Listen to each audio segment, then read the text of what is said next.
Bom dia, meus amados irmãos. Estamos aqui nesse sábado, mais um dia na presença de nosso Senhor e Salvador Jesus Cristo, com vocês aqui com a nossa live, matinal aqui de devocional. Ontem nós não pudemos fazer a nossa live, Ontem tive um compromisso pela manhã. Nós temos aqui uma aquaponia, Temos uma criação de peixes aqui na igreja.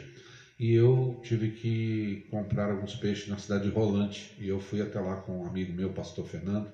Também quero agradecer a ele, por estar aí conosco aí, apoiando nossos trabalhos. Grande amigo, querido, E ele esteve lá com a gente lá em Rolante. Eu, ele, o Rafael, e fomos comprar os peixes que nós precisamos ter aqui para o período de inverno a gente poder avançar. E também nesse período que está agora, onde nós precisamos implementar aqui a nossa horta, implementar a nossa criação de peixes, para que a gente possa ter aqui também aquelas proteínas, tudo aquilo que nós precisamos.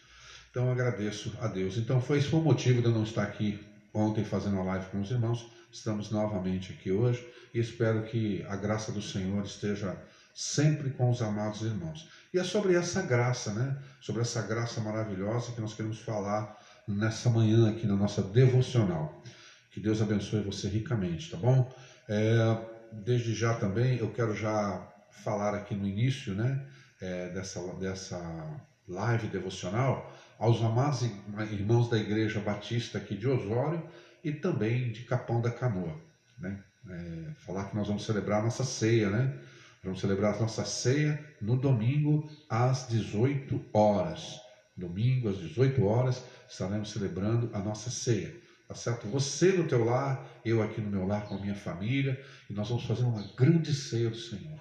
E você também que está nos ouvindo, Você que está aí nos vendo nessa live, se quiser participar conosco, Eu não sei qual é o horário da tua igreja que você faz a tua programação aí. Se você estiver livre às 18 horas e quiser estar conosco também celebrando, a ceia do Senhor, nós vamos estar juntos.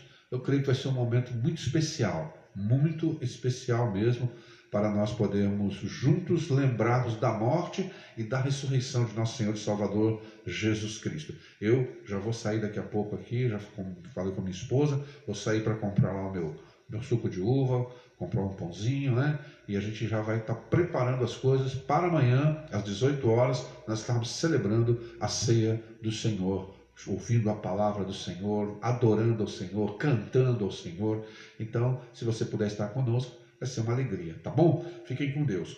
Abra a tua Bíblia agora, na carta de Paulo a Tito, Carta de Paulo a Tito, Novo Testamento. Primeiro você vai encontrar 1 Timóteo, 2 Timóteo, a terceira carta de Paulo a Tito.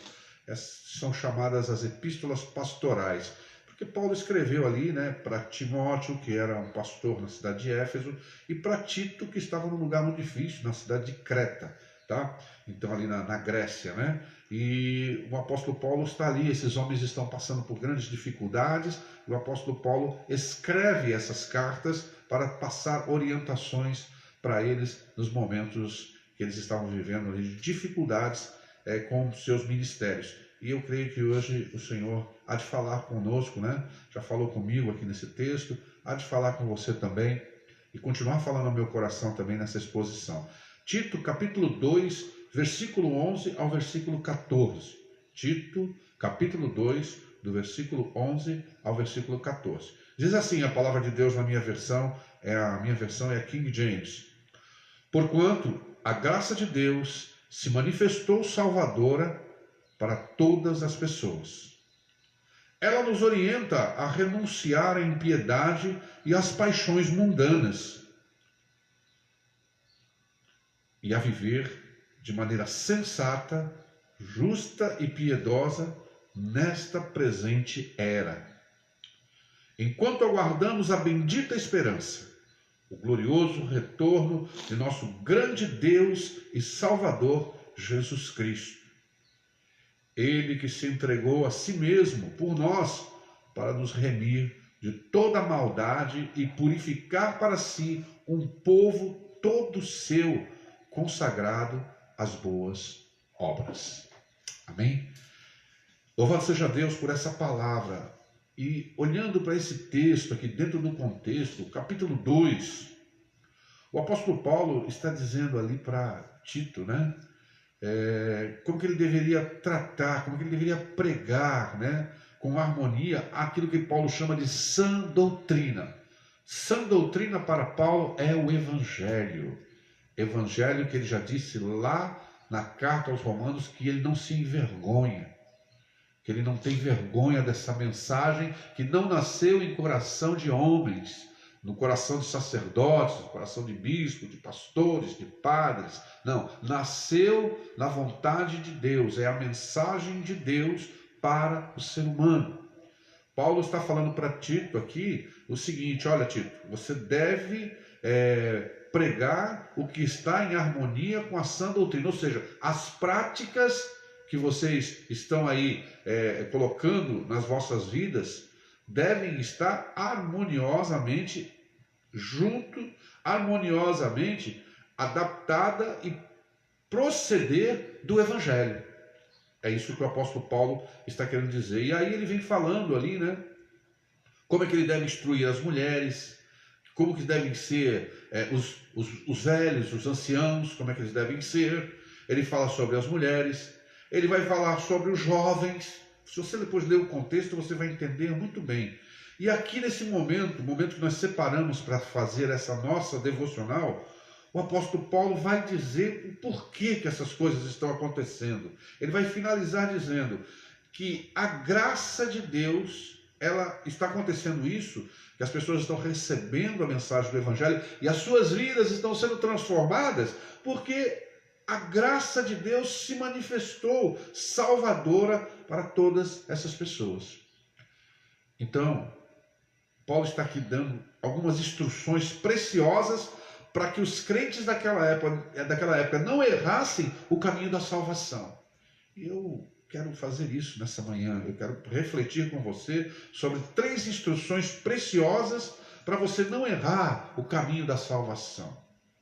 Talvez você diga: não, pastor, eu não vou errar o caminho da salvação, porque eu sou um crente, eu sou um homem que vai à igreja, eu sou aquela pessoa que eu sou dizimista fiel, viu, pastor? Eu sou uma pessoa que estou lá, eu oferto para as missões, eu quero dizer para você que você pode estar fazendo tudo isso, e mesmo assim, estar fora do caminho da salvação. E esta é a grande questão, que nós precisamos parar e refletir, irmãos.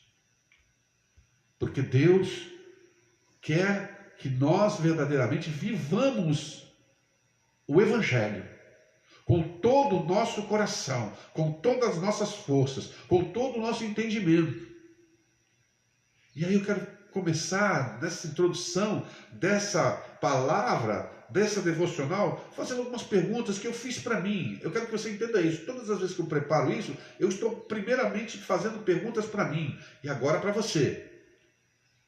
O que realmente importa nessa vida? Você já parou para pensar? O que realmente importa nessa vida? Para algumas pessoas, importa nessas vidas. Elas, olha, eu preciso estudar, eu preciso me preparar, eu preciso ter um bom emprego, eu preciso constituir uma família, eu preciso ter uma casa. Então as pessoas colocam a importância desta vida em algumas coisas que a própria palavra de Deus diz que elas são perecíveis, nas quais nós não devemos colocar o nosso coração totalmente nelas. Porque Deus sabe que necessitamos de muitas coisas. Mas Ele diz: buscai primeiro o reino de Deus e a sua justiça. E Ele diz: e as demais coisas necessárias para que você viva de forma digna serão acrescentadas. Então o que importa nessa vida para você? O que importa nessa vida? A segunda pergunta que eu quero fazer para você refletir é: quais devem ser as minhas verdadeiras prioridades nessa vida? Será que é prioridade para mim, nessa vida, fazer o que eu estou fazendo agora? É uma prioridade, eu preciso parar e olhar para a minha vida agora, eu preciso parar e nesse momento, inclusive nesse momento que Deus nos colocou para refletir, eu preciso parar e pensar: será que as minhas prioridades estavam certas, mediante tudo isso que Deus está falando ao mundo nesse momento, com essa pandemia? Será que essas coisas realmente eram prioridades? Foram as prioridades certas? Eu coloquei ali todas as minhas fichas as minhas esperanças na coisa certa? Eu priorizei direitinho a minha vida, as coisas que deveriam ser priorizadas? E uma terceira pergunta, irmãos, para você refletir. Eu tenho certeza de que está tudo bem entre mim e Deus? Entre eu e Deus? Será que eu não tinha que refletir isso também? Será que está tudo bem entre a minha pessoa e a pessoa de meu Salvador, o meu Criador, o meu Senhor? Será que está tudo bem? Será que Ele está feliz comigo? Será que Ele está comigo verdadeiramente? Veja que são perguntas que vão nos levar a refletir, a parar e a pensar. Porque eu pergunto, o que realmente importa nessa vida? Quais devem ser as minhas verdadeiras prioridades nessa vida? E se eu tenho certeza de que está tudo bem entre mim e Deus? Eu queria que você refletisse nessa manhã sobre isso. Porque o apóstolo Paulo ele está colocando praticamente isso aqui para Timóteo. O autor da carta a Tito, o apóstolo Paulo, ele afirma pelo Espírito Santo 3 coisas muito importantes aqui, para todos os crentes refletirem e pensarem e tomarem as suas decisões. Em primeiro lugar, Paulo está dizendo para Tito o seguinte: olha, está vendo essas pessoas que estão aí, que você está instruindo, essas pessoas que você está dizendo sobre o Evangelho, olha, você deve ser isso mesmo. Você tem que mostrar que a vida deles tem que estar de acordo com o Evangelho. Não é o Evangelho que se adapta às suas vidas, mas são eles que se adaptam ao Evangelho. É o Evangelho que dita as regras. Não são eles que ditam as regras para a mensagem. Porque nós estamos vivendo um tempo, irmãos, em que as pessoas estão tentando adaptar o Evangelho. As pessoas estão tentando fazer com que o Evangelho diga aquilo que elas querem ouvir. Sabe, eu quero dar aqui um exemplo, né? Às vezes alguns jovens aqui no Rio Grande do Sul, quando eu estava aí no Guarujá também, alguns jovens começavam a namorar e eles vinham, na verdade, me falar comigo, que eles estavam começando a namorar, estavam pensando em namorar, que eles estavam orando e que tinham chegado à decisão de que Deus queria que eles namorassem.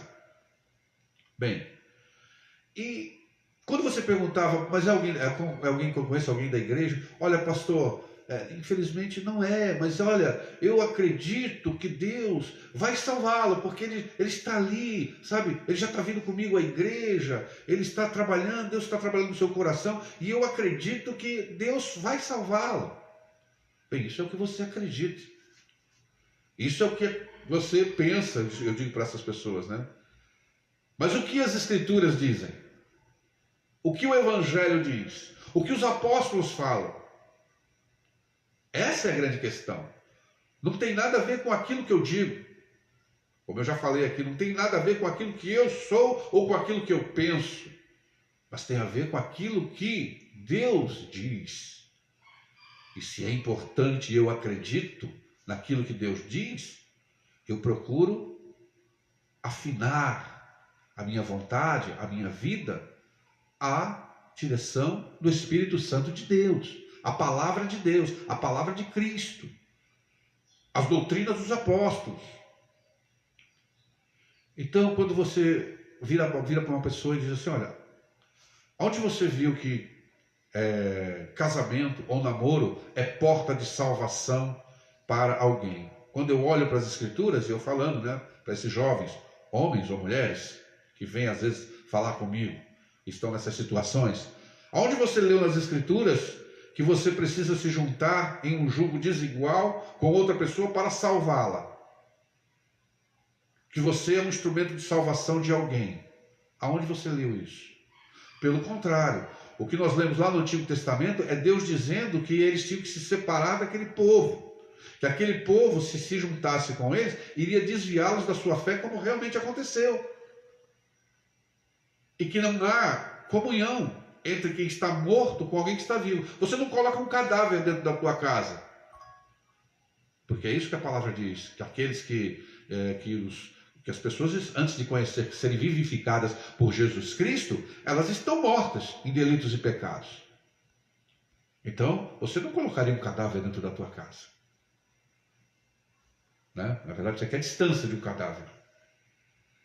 Mas veja que O apóstolo Paulo aqui nesse momento, ele está dizendo para Timóteo que, em primeiro lugar, tudo começa com a graça de Deus. Com a graça. Ele diz aqui, portanto, a graça de Deus, olha Timóteo, você tem que instruir essas pessoas assim, os jovens, você tem que instruir aqui os anciãos, sabe? Você tem que dizer para as mulheres como é que elas devem agir, você tem que dizer aqui como os homens têm que agir também, sabe? Até os servos, aqueles que são escravos, mas viviam numa sociedade escravocrata, ele não diz, os servos têm que se rebelar, eles têm que se levantar lá, e eles têm que lutar para conquistarem a sua liberdade. Não, Paulo não diz isso.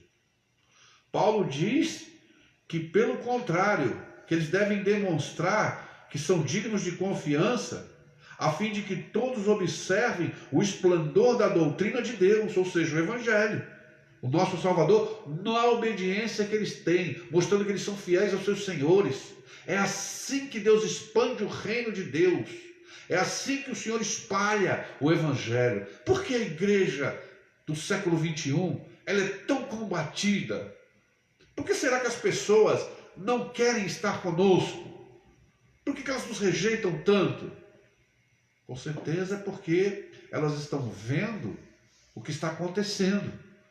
Como que a igreja tem sido, na verdade, usada como um instrumento de manipulação política, como a igreja tem sido usada como um instrumento, na verdade, de arrecadação de dinheiro para enriquecimento de alguns homens, enriquecimento de instituições, e as pessoas lá fora, elas entendem essas coisas. Elas não estão vendo uma igreja que, na verdade, se submete ao Evangelho, que diz que você deve amar até o teu inimigo, que você deve orar por aqueles que te perseguem, que você deve depender de Deus, colocar nas mãos dele e esperar o livramento do Senhor, porque dele pertence a vingança e todas as coisas. Então nós estamos vivendo esse tempo. E Paulo diz, tudo começa com a graça de Deus. Ele dá algumas dicas de como essa graça, o que é essa graça, irmãos? A graça é o que aconteceu contigo. Deus resolveu ser favorável a mim e a você. Ser favorável aos crentes, aos cristãos autênticos. Ele nos viu lá mortos em delitos e pecados e resolveu nos salvar. A única explicação é essa. Ele deu o passo para nos salvar e nos salvou através de Jesus Cristo. Isso é graça. Não tem nada a ver com aquilo que eu sou ou com aquilo que eu faço. E a partir desse momento, sim, por amor incondicional que Deus tem por mim, sabendo que Ele ama um pecador como eu, então eu quero agradá-lo, eu quero seguir, porque eu acredito que Ele me salvou, porque eu acredito que eu sou dele, porque eu acredito que Ele está comigo, que Ele usou de graça e de misericórdia para um pecador como eu, como você. Isso é graça. Tudo é por graça. Se eu estou aqui agora nesse momento falando para você essas palavras, é porque Deus está me enchendo da graça dele. Eu tenho orado, eu orei, Senhor, me ajuda a falar o Evangelho para essas pessoas, para que elas entendam que tu não está preocupado que elas façam como Marta. O Senhor não quer que elas preparem banquetes para o Senhor. O Senhor quer que elas sentem como Maria, aos teus pés. E ouçam o que o Senhor tem para dizer. E aprendam de ti, que é manso e humilde de coração, e encontrem descanso para as suas almas. Como o Senhor mesmo disse. Então, amados, Paulo falando sobre essa graça que eu estou descrevendo para você aqui nessa manhã, ele diz que ela foi manifesta, ou seja, foi pela vontade de Deus que manifestou ela. Mas ele manifestou sua graça aonde? Na pessoa de Jesus Cristo. A expressão da graça de Deus é Cristo, Deus encarnado, vindo à terra, morrer por você, por mim, pelos pecadores. Essa graça que foi manifesta na pessoa de Jesus Cristo, ela diz que ela é salvadora. Quando Paulo declara isso, ele está dizendo o seguinte, olha, todos precisam de salvação. Todos precisam ser salvos. Então essa graça, ela veio com o objetivo não de enriquecer ninguém. Ela não veio no objetivo de te dar um BMW, te dar uma casa nova, te dar uma empresa, te fazer um grande homem cheio do dinheiro, cheio de poder nessa terra. Não. Ela veio para te salvar, para nos salvar. Salvar. Do quê? Salvar dos nossos pecados e do jugo de Satanás e nos tornar propícios ao nosso Criador, do qual nós estávamos afastados. E diz que essa graça, ela foi manifestada a todos os tipos de pessoas. Aí no texto que você lê, todas as pessoas, então pastor, todo mundo vai ser salvo. Não. Aqui, a tradução do texto original, o advérbio que está aqui, significa todos os tipos de pessoas, todas as tribos, raças, nações, línguas, fenótipos, sabe? Não tem. Deus não faz essa discriminação, Ele salva, Ele vai salvando. Nos países que Ele quer, Ele salva mais, outros a menos. É o Senhor da graça que manifesta essa graça e Ele vai salvando. E tudo começa com a graça. E o objetivo dessa graça? Qual é o objetivo dessa graça salvadora na pessoa de Jesus Cristo a todos os tipos de pessoas que foi manifesta? O objetivo, Paulo é claro aqui na sua carta em dizer. Ela diz, versículo 12, ela nos orienta a renunciar à impiedade e às paixões mundanas e a viver de maneira sensata, justa e piedosa nessa presente era. Então o objetivo, dessas instruções para que você não erre o caminho da salvação é que você precisa entender que Deus resolveu te agraciar na pessoa de Cristo, te salvar.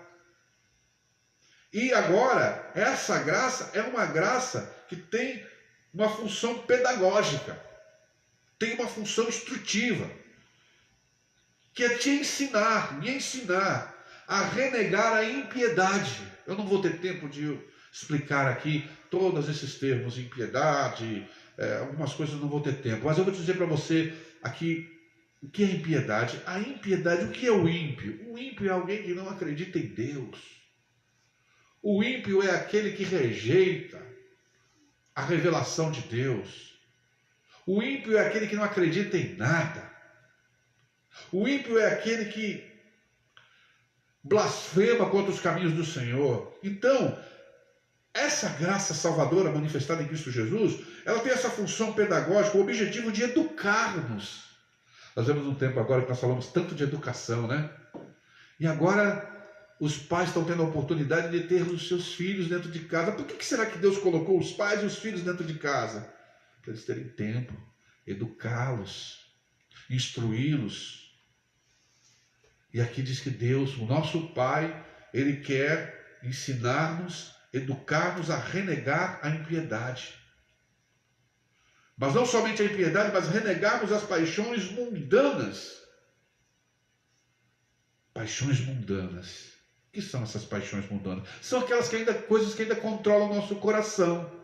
São aquelas coisas que ainda estão aqui dentro do nosso coração, que ainda têm certo poder sobre nós. Talvez um vício, talvez uma forma de vida não aprovada pelo Evangelho, atitudes, palavras que seguem não a instrução do Evangelho, mas seguem a instrução desse mundo tenebroso, do qual nós temos que nos desvencilhar. Diz que o objetivo dessa graça também é para que vivamos de forma sensata neste século. A sensatez. É insensato eu estar aqui dentro da minha casa com medo da morte. É insensato os crentes estarem com medo de morrer. Não condiz com nossa fé. Por quê? Porque Jesus Cristo diz: aquele que crê em mim nunca morrerá. E aquele que crê em mim, ainda que esteja morto, viverá. Nós esperamos a ressurreição do corpo. Nós sabemos que a morte não nos alcançará. E qual é a razão do medo? É sensato? É sensato estarmos temendo? É insensato. Então, essa graça nos instrui a viver aquilo que nós declaramos que acreditamos. Se eu acredito no amor, eu não posso estar odiando. Se eu acredito que a graça me instrui a estar com Jesus Cristo, eu não posso estar, na verdade, longe do meu Senhor, longe da sua palavra, deixando de fazer aquilo que Ele me pede para fazer. É insensato isso. Tá certo? Então Ele quer que nós vivamos essa graça, Ele quer que nós vivamos de forma sensata nesse século. As pessoas precisam olhar para nós e falar: olha, eu não acredito no que aquele homem acredita, no que aquela mulher acredita. Eu não acredito. Mas eu quero dizer uma coisa para você. Ele acredita. Porque eu olho para a vida desse homem, eu olho para a vida daquela mulher, eu olho para a vida daquele jovem, eu olho para a vida daquele ancião. E realmente, esse homem vive aquilo que ele tem aprendido do Evangelho. Esse homem é sensato. Ele não é incoerente. Há coerência na sua vida. Então, o objetivo dessa graça maravilhosa, manifesta em Cristo Jesus, salvadora a todos os tipos de pessoas, além de renegarmos a impiedade, é renegarmos as paixões mundanas. Você precisa renegar, irmão. Você precisa chegar diante de Deus e falar das tuas fraquezas. Os crentes têm medo de falar das suas fraquezas. Você está envolvido com alguma coisa errada? Você está sendo controlado por alguma coisa errada? Vá lá. O libertador é Jesus. É Ele que nos liberta. Aqui em casa nós estamos vivendo um momento agora onde nós estamos confessando as nossas falhas, os nossos erros. Estamos dizendo: olha, precisamos mudar aqui. Vamos fazer o seguinte, vamos abandonar tal coisa. Vamos fazer um jejum disso. Vamos abandonar essa coisa. Vamos entender pela palavra que Deus não quer que nós façamos essas coisas. E vamos pedir perdão e vamos colocar essas coisas em prática em nossa vida. Esse é o momento. Esse é o instante que você está vivendo. Se você está cometendo algum erro, se você está sendo escravizado por algum pecado, alguma coisa tem te controlado, é a hora de você pedir que seja liberto disso. Porque a graça te chamou para renegar as paixões mundanas. E para você viver de uma forma sensata nesse tempo, nesse século. Diz também que ela foi dada com o objetivo de educarmos para que nós vivamos de forma justa, com justiça, com verdade. Não sejamos, na verdade, os juízes, mas sejamos aquele que tem sede e fome de justiça. Que justiça é essa? A justiça de Deus. Porque a justiça dos homens é falha. Porque a justiça dos homens estão carregadas de desejos carnais, malignos dos seus corações. Os juízes no nosso país estão tomando decisões de acordo com aquilo que lhes convém. Você acabou de ver aí um congresso que votou para terem dinheiro para eleições que eles não sabem nem se vai ter. E agora eles não querem dar esse dinheiro, olha a incoerência, eles não querem dar esse dinheiro para que seja utilizado na saúde. Isso é uma forma injusta de viver. E nós não fomos chamados para viver dessa forma, nós fomos chamados para viver de forma justa. O que é certo e justo, nós temos que aplicar em nossas vidas. Nós não temos que cometer injustiças. Nós temos que ter o temor do Senhor. E nós temos o Supremo Tribunal de Justiça no céu. Lá nós podemos recorrer ao juiz dos juízes e saber que a sentença virá de forma justa. Por isso que a igreja, ela não recorre aos tribunais da terra. Paulo estava dizendo lá, na carta aos Coríntios, eles não estavam vivendo de forma justa. Vocês estão levando as causas de vocês diante dos injustos, dos incrédulos. Ora, vocês precisam levar em primeiro lugar diante de Deus. Será que não há entre vocês aqui homens sábios que possam dirimir essas questões entre vocês? Eles não estavam vivendo de forma justa. E nós somos chamados com o objetivo, essa graça foi nos dada com o objetivo de educarmos a vivermos de forma justa. Passa a tua vida limpo. E também de forma piedosa. A palavra Eusebeia, aqui no grego, né? Ela tem um significado de um crente, fiel, uma pessoa que tem o coração totalmente controlado por Deus, é uma pessoa piedosa, é uma pessoa que olha para as dificuldades das outras pessoas e não as julga, mas procura saber o porquê que está acontecendo aquelas coisas, quais são as razões. Ele quer estender a sua mão para ajudar? Sim. Ele sabe que muitas vezes não pode, então ele vai lá e coloca diante de Deus essas pessoas. As pessoas precisam olhar e falar, ali vai um homem piedoso, ali vai uma mulher piedosa. Não, ali não vai uma mulher iracunda. Ali não vai um homem cheio de ira, cheio de cólera. Não, não. Ali vai um homem piedoso. Vai uma pessoa que ouve, uma pessoa que para, que pensa, que não abre a sua boca para falar asperamente, rapidamente. Não. A graça está fazendo tudo isso em nós, irmãos. Nos levando a renegar a impiedade, a renegarmos as paixões mundanas, para que vivamos de forma sensata nesse século e vivamos de forma justa e vivamos de forma piedosa. Essa teria que ser a igreja de Jesus na face da terra. As pessoas tinham que olhar lá e ver pessoas que estão fugindo dos ímpios e da impiedade. Pessoas que estão saindo, não têm paixões mundanas, não são controladas por paixões mundanas. As pessoas tinham que olhar para a igreja e ver que aquelas pessoas estão vivendo de forma sensata. Elas tinham que olhar para a igreja e ver que ali aquelas pessoas são justas.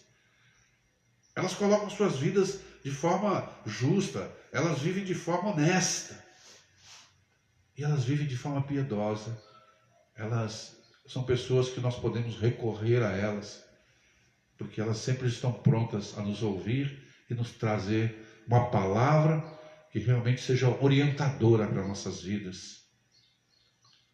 Por último, o apóstolo Paulo, no versículo 14, ele dá a terceira instrução preciosa para nós não errarmos o caminho da salvação. Ele diz: ele que se entregou a si mesmo por nós. Ele diz assim, a presente era, versículo 13 diz assim: enquanto aguardamos a bendita esperança, ou seja, enquanto nós temos que viver dessa forma, enquanto aguardamos a bendita esperança. Que bendita esperança é essa? Paulo vai dizer: o glorioso retorno de nosso grande Deus e Salvador, Jesus Cristo. Ele que se entregou a si mesmo por nós, para nos remir de toda a maldade e purificar para si um povo todo seu, consagrado às boas obras. Então, enquanto ele não vier, enquanto ele não voltar, é dessa forma que a igreja precisa voltar. E a instrução de Paulo é que nós temos que viver, que tudo começa com a graça de Deus, com o objetivo de educarmos, mas também trazendo e nos dando esperança. O crente é alguém com esperança. Em meio a todas as tribulações, a igreja é a esperança.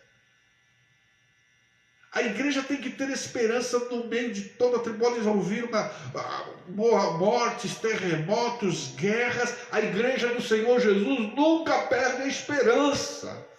Se você está perdendo a esperança, reaja nessa manhã, meu irmão. Porque a palavra está dizendo aqui que Jesus voltará, haverá manifestação dele. Essa é a nossa esperança. E ele é o nosso grande Deus. Paulo diz aqui, ele é grande Deus. Paulo chama ele de Deus. Ele é o nosso grande Salvador. E ele se deu por nós. Pode haver alguma coisa mais maravilhosa que essa? Talvez você diga nessa manhã: pastor, o senhor não está sabendo como está a minha vida. Eu sou um grande pecador, eu me desviei, eu estou jogado. Pastor, eu quero dizer para você uma coisa: que você é um grande pecador, sim, terrível, como eu, como todos os homens. E você está esperando o quê? Que as pessoas tenham pena de você, que se justifiquem em você? Não. Eu quero dizer para você que você é um grande pecador, mas você não pode esquecer que Jesus é Deus e que ele é um grande Salvador. Pare de dar ouvido ao diabo, pare de dar ouvido a essas pessoas. Saia desse meio que você está. Jesus está pronto aqui para te receber. Ele é um grande Salvador. Talvez você não possa ir na presença do rei hoje como um nobre. Talvez você esteja sujo, talvez você se deixou se lamear pela impiedade, pelas paixões mundanas, por viver uma vida insensata, por viver uma vida injusta, uma vida sem piedade. Talvez você esteja sujo por essas coisas, sim, e você não pode entrar na presença do teu rei como um nobre, como alguém que está vivendo de forma a renegar a impiedade, as paixões mundanas, a viver de uma forma sensata, justa e piedosa nesse século. Talvez você não esteja vivendo isso, e você não pode entrar lá na presença do teu rei como um nobre. Mas o teu rei recebe nobres e recebe mendigos. Então entre na presença dele nessa noite, nessa manhã, como um mendigo. Peça perdão a Ele. Renove a esperança que é em Cristo Jesus no teu coração, meu irmão. Sabe por quê? Porque Ele fez tudo isso para nos remir de toda iniquidade e para que fôssemos o seu povo. E você é parte desse povo, mesmo caído aí onde Satanás te colocou, talvez. Então é a hora de você levantar. É a hora de você olhar para essa palavra e ir sim, cabisbaixo lá na presença do Senhor e dizer: Senhor, eu tenho vivido dessa forma, mas eu não quero mais. Eu quero que o Senhor me ajude, que o Senhor me salve. Tudo isso Ele está fazendo para que nós fôssemos seu povo, um povo zeloso de boas obras.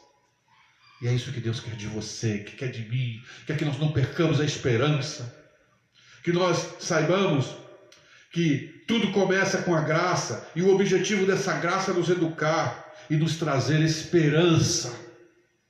Louvado seja o nome do Senhor nessa manhã. Louvado seja Jesus Cristo, que nos traz esperança. E não importa o que esteja acontecendo, não importa o que vai acontecer, a esperança de nosso Senhor e Salvador Jesus Cristo, ninguém pode roubar do coração do verdadeiro crente. E é essa mensagem que eu quero deixar para você nessa manhã. Que Jesus seja glorificado e você continue vivendo a vida que vale a pena viver. Vivendo na graça. Vivendo com o objetivo de educar o seu coração nessa graça. Renegando a impiedade. Renegando as paixões mundanas. Vivendo de forma sensata nesse século. Vivendo de forma justa e vivendo de forma piedosa. Sabe por quê? Porque você acredita que Jesus voltará, que Ele é o teu grande Deus, que Ele é o teu grande Salvador. E Ele se deu por nós, para nos remir da iniquidade, e para que fôssemos o seu povo, puro, santo, zeloso de boas obras. Vamos orar. Senhor Deus e Pai, em nome de Jesus, eu te agradeço pela tua palavra nessa manhã, Senhor. Ó Senhor, que nós não, na verdade, erremos o caminho da salvação, Pai. Obrigado por essas instruções que nos coloca novamente, Senhor Deus, se estávamos afastados do caminho da salvação.